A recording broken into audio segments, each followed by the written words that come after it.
اچھا وہ انہی دنوں جب یہ بنگلہ دیش نامنظور تحریک چل رہی تھی، وہ بھٹو صاحب نے ایک تقریر کی، وہ ویڈیو آج کل بھی بڑی وائرل ہے، جس میں انہوں نے وہ منوانا چاہ رہے تھے، مجمع نہیں مانا تو انہوں نے کہا کہ اچھا سور کے بچوں جہنم میں جاؤ۔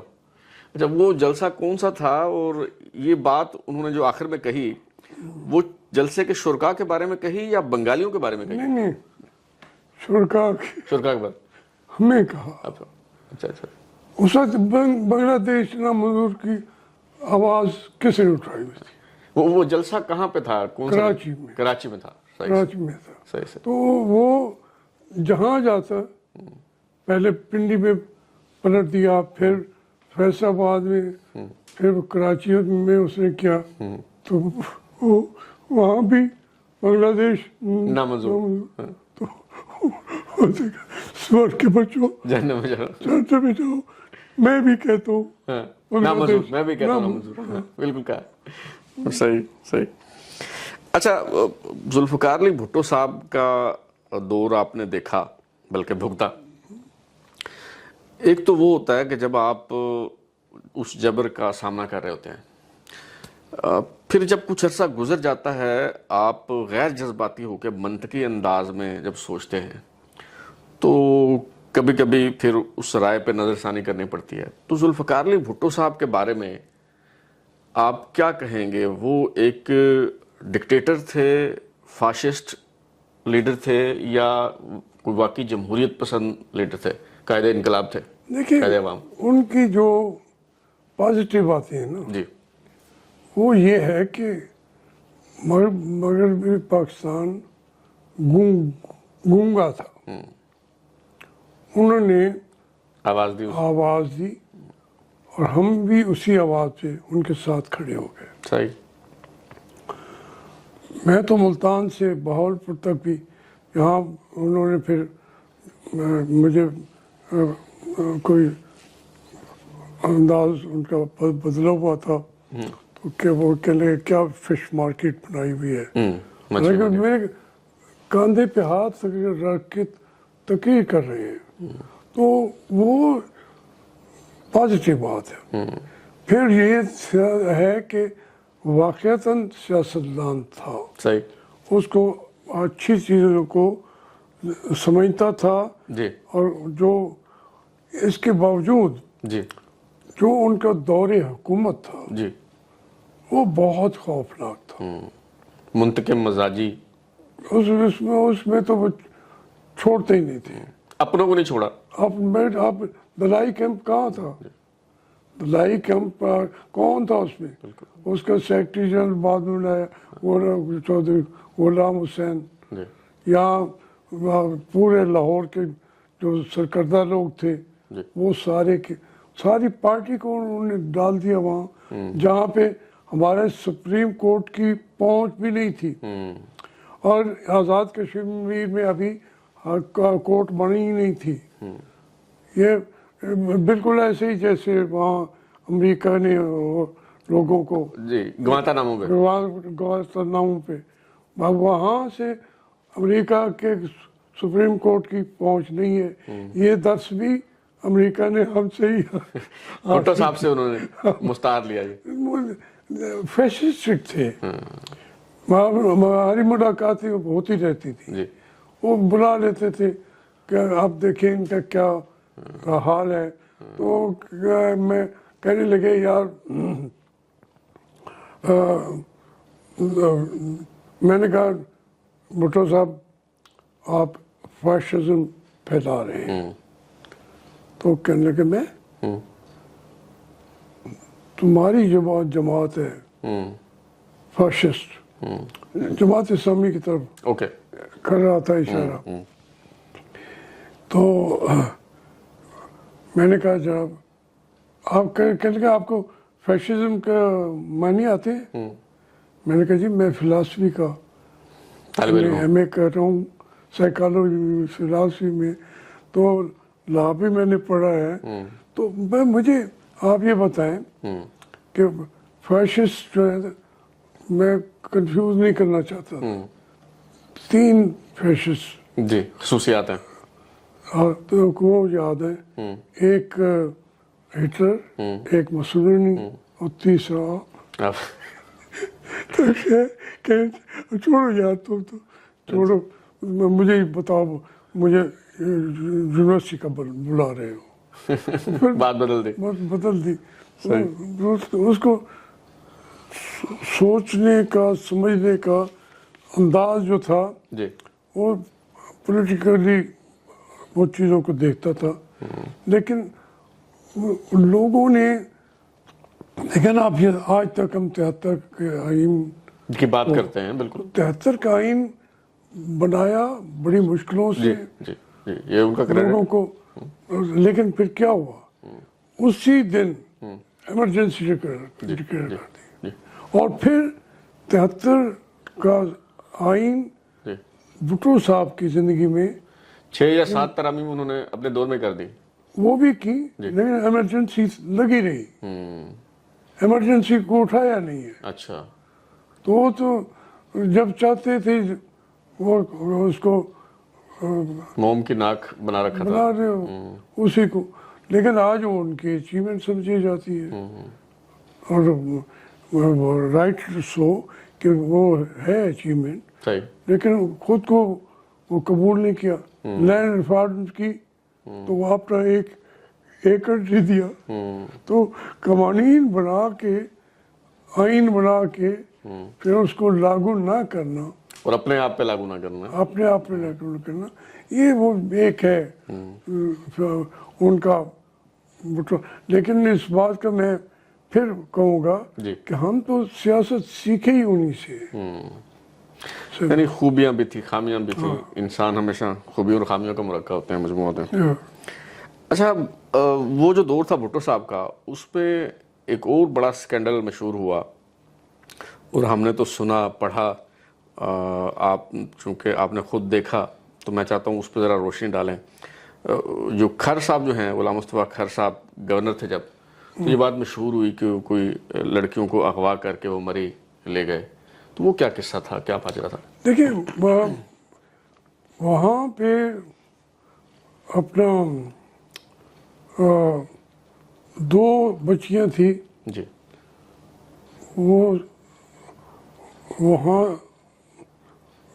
اسکول جاتی تھی تو کچھ لڑکے تھے جی ان میں سے ان کا کزن تھا جو پرویز خٹک ہے جو سابق وزیر اعلیٰ ہیں خیبر پختونخوا کے. ہاں. اچھا صحیح. تو وہ ایچسن میں پڑھتے تھے ان کے ساتھ ان کا تعلق وغیرہ تھا تو اس میں لوگوں کو بڑی لوگوں کے اندر ایک کھلبلی مچی ہوئی تھی لیکن ان کو لیڈ کرنے والا کوئی نہیں تھا. تو انہوں نے ہمیں بلا لیا کہ جناب یہ صورتحال ہے تو کمسن بچیاں ہیں. یہ پرویز خٹک صاحب کے جو کزن ہیں انہوں نے بلایا؟ نہیں نہیں اچھا لاہور کے شہریوں نے شہریوں نے. خاص طور پہ جو وہاں جو مشہور جگہ تھی جی تو وہاں والوں نے. یہ پرویز خٹک کے کزن کا کیا رول تھا وہ ذرا بات سمجھ نہیں وہ سمجھا رہا ہوں. جی مطلب یہ ہے کہ یہ تو آپ ہمیں پتہ لگا نا کہ معاملہ کیا تھا. معاملہ پورے کے ہمیں انہوں نے لوگوں نے ہم نے لیڈ کیا اور وہ لے گئے ہم گورنر ہاؤس پہ. تو اس میں میری تھوڑا سا منہ ماری بھی ہوئی. مصطفیٰ کھر باہر کے دروازے تک آ گیا تو کہنے لگا کہ میں یہ کر دوں گا جیسے جی سٹائل ہے جی اپنا سٹائل ہوتا ہے. جی تو پھر میں نے ان کو گلے سے پکڑ لیا. تو بہرحال وہ دروازے توڑ کے ہم اندر گئے گورنر ہاؤس میں. گورنر ہاؤس میں تو بھٹو صاحب ایک بگھی تھی چھوٹی چھوٹے گھوڑے جی چھوٹی بگھی اور چھوٹا کوچمان اور پیچھے لارڈ ہیوم تھا برطانیہ کا وزیر خارجہ. صحیح. وہ ساتھ بیٹھا اور پھر رہے. ہم نے گھیر لیا تو بھٹو صاحب کر کے جاوید مہمانوں کے سامنے میں نے کہا جی پھر آپ نے حرکت کیا؟ ہم حرکت یہ ہے ہمیں کہتے ہیں لڑکیاں یہاں ہیں گورنر ہاؤس میں ہیں تو ان کا وہ ہم نے گھر پہنچوا دی ہے. اچھا بھٹو صاحب نے کہا. ہاں اور آپ کو اگر یقین نہیں آتا تو یہ میرا وزیر ہے ممتاز کالو تھا تو اس کو یہ ساتھ چلا جائے گا اگر لڑکیاں پہنچ چکی ہوں گی تو آپ پھر اس کو چھوڑ دیجیے گا. میں نے کہا بھٹو صاحب میں پھر میں نے مذاق کیا میں نے کہا اس بیچارے کو کیوں مروانا قربانی کا بکرا بنا رہے. خیر کہیں گے یار حد ہوتی ہے بس. خیر وہ پہنچا دی گئی. یہ جو 2-3 دن کا تھا لیکن وہ بعد میں پتہ چلا جی کہ خان صاحب نے پروٹیکشن ان کو دی. وہ مری میں گئی یا کہاں گئی جی پھر بھٹو نے جب خود بتا دیا اور آ بھی گئی جی تو لیکن اس سے گورنمنٹ کو کافی ایک شرمندگی اٹھانی پڑی. یہ مسئلہ تھا کیا؟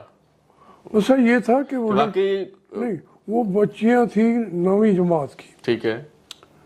یہ لڑکے پڑھتے تھے ایچسن سے وہیں سے گرو کے پھر لاہور میں ایسے لڑکے رہتے ہیں تو ان کو پسند آ گئی. انہوں نے گھر والوں سے رشتہ مانگا انہوں نے انکار کر دیا.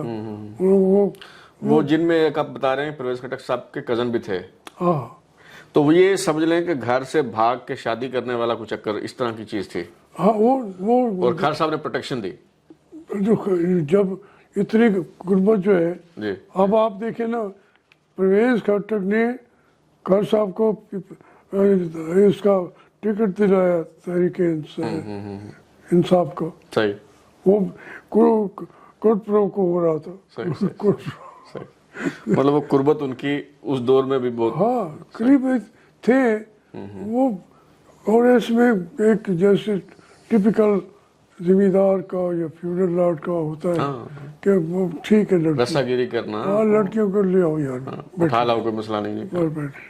مجھے نہیں پتا صحیح کہ وہ گورنر ہاؤس میں تھی یا نہیں لیکن ہم دروازے توڑ کے اندر چلے گئے. صحیح صحیح. اچھا ویسے تو ہاشمی صاحب اسٹوڈنٹ لائف میں ہی آپ سمجھ لیں کہ عملی سیاست میں آ گئے تھے کیونکہ اس وقت اتنے بڑے لیڈر آپ بن چکے تھے. لیکن بعد میں جب آپ نے کچھ سیاسی جماعت پولیٹیکل پارٹی جوائن کرنی تھی تو میرا خیال ہے آپ نے تحریک استقلال کو جوائن کیا. تو وہ کیسے آپ فیصلہ کیا اس پہ ذرا بتائیے. دیکھیں میرے گھر والے تھے مسلم لیگ جی ان کا اصرار تھا کہ تم مسلم لیگ جوائن کرو.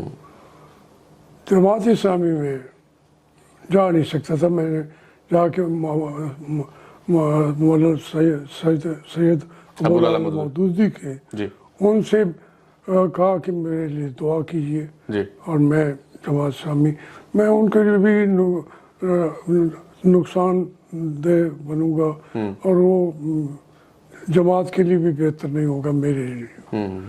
تو پھر انہوں نے دعا کی. کیا دعا کی ذرا وہ بھی بتا دیں. مجھے تو بندہ آئیڈیا ہے لیکن ذرا سننے والوں انہوں نے کہا کہ بھئی ہاتھ اٹھا کے کہ یا اللہ یہ بندہ میں تمہارے سپورٹ کرتا ہوں یہ جہاں بھی رہے تو اس سے دین کا کام لے لے. صحیح. انہوں نے یہ نہیں کہا آپ کو کہ جماعت اسلامی میں آ جائیں؟ نہیں انہوں نے کہا کبھی اپنے بیٹوں کو نہیں کہا.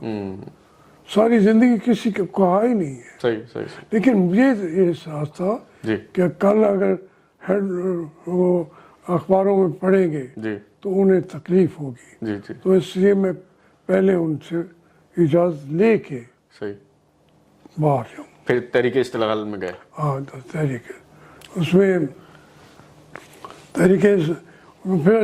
تحریک استقلال تو اب پھر رہی بھی نہیں بلکہ اسی دور میں میرے پاس ابھی میں سوچ رہا تھا تو میرے پاس لاہور کے معز الدین خان صاحب تھے. معز الدین خان وہ ریہیبلیٹیشن کمشنر بھی رہے ہوئے تھے, بڑے نیک نام. تو انہوں نے ملتے جلتے رہتے تھے. انہوں نے کہا یار 2 نوجوان آپ سے ملنا چاہتے ہیں اور مل لو. میں نے کہا جی ٹھیک ہے, کہ میرے گھر آ جائے چائے پہ. تو ہم گئے تو 2 نوجوان بیٹھے تھے. انہوں نے کہا کہ یہ نواز شریف ہے, یہ شہباز شریف ہے. اچھا. اور کہاں تسی بولو, تو کہاں بولو. موجود خان کہہ رہے ہیں انہیں. ہاں, تو انہیں کیا یہ میں شہباز ہوں, میں نواز ہوں. تو انہیں کہا یہ نواز شریف ہے. تو اسی آئے تھوڑے نال اسی سیاست کرنی ہے ساری عمر. میں کہ میں تو شامل ہو رہا ہوں تحریک استقلال میں. تو انہوں نے کہا جہاں بھی آؤ, جہاں بھی جائے ہم ساتھ ہیں. صحیح. تو پھر ہم تحریک استقلال میں چلے. استقلال میں. اچھا ہاشمی صاحب, یہاں ایک چھوٹی سی بریک لیتے ہیں, اس کے بعد گفتگو کا سلسلہ جو ہے وہ یہیں سے دوبارہ شروع کریں گے.